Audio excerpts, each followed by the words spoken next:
Hey everybody, I'm Brian Bauman from Bauman's Farm and Garden, and I just went to check the hanging baskets out at my mom's house. I wanted to take a second to give you some tips and tricks to make sure that your hanging baskets stay watered and fertilized throughout the entire summer. To start with, every hanging basket from Bauman Farms, we give you a water-soluble fertilizer that comes with your basket. At the farm, we fertilize our baskets 3 to 5 times a week.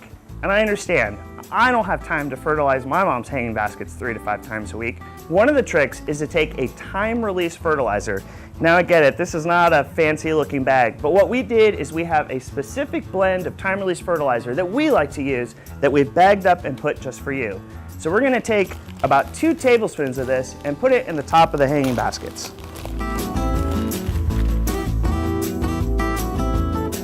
So we want to take that fertilizer, the time release, and put it just on top of the soil. So that way, every time we water the basket, it's going to give a little bit of fertilizer into it.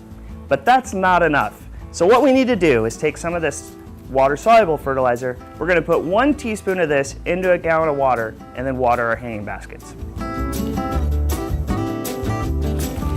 Now that we've got our fertilizer all mixed up, people always ask me, how much water do I put in the hanging basket?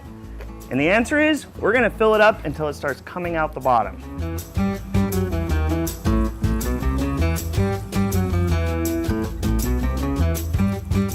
Well, that one took almost a full gallon of fertilizer to water that hanging basket.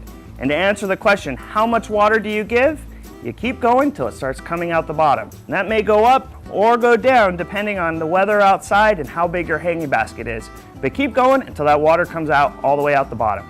Remember to fertilize your hanging basket a couple times a week. I try and water mine every morning to stay in the routine. For more helpful information, go to www.baumanfarms.com.